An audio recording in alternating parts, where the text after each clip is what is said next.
In today's video, I want to talk about the one thing I think is guaranteed to catch people out in January 2018 when they submit the tax work for the tax year that's just ended.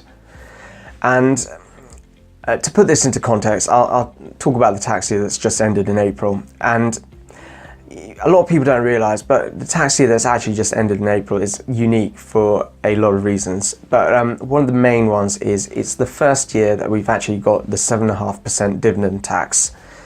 So what a dividend is essentially another way you can get paid from your limited company. A lot of people who are working through limited companies, they'll take a small salary and then they'll top that salary up using dividends, because in the past that's always been the most tax efficient way to do it. What's actually going to happen now, and it did happen in the last tax year, is that people who are paying themselves through these dividends, in the past they would have been tax-free, but now they're going to pay 7.5% tax on them. So to put this into perspective, if you're earning about £40,000 a year and you're taking maybe an £8,000 salary from your company, and then the remainder you're paying yourself as £32,000 of dividends. When you take those £32,000 of dividends and then report them on your self-assessment tax return, what will happen is it will generate a tax bill in the region of about £1,200.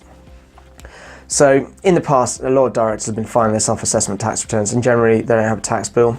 But this January, or before, whenever they file it, January is actually the deadline, not the month you have to file it in.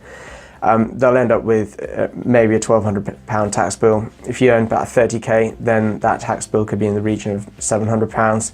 If it's less than that, there'll still be a bill to pay potentially. There is something called a dividend allowance of £5,000. So if your dividends that you've actually taken out were less than that in the last tax year, then you're probably okay. But most limited company owners I know, they'll have a slightly higher dividend withdrawal than that, or even higher dividend withdrawal than that, and they'll end up paying tax on it.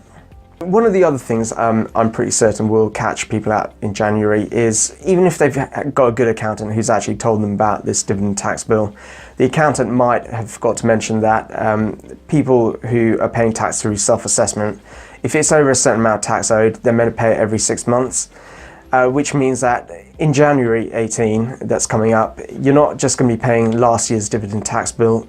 The government will expect you to prepay some of next year's dividend tax bill.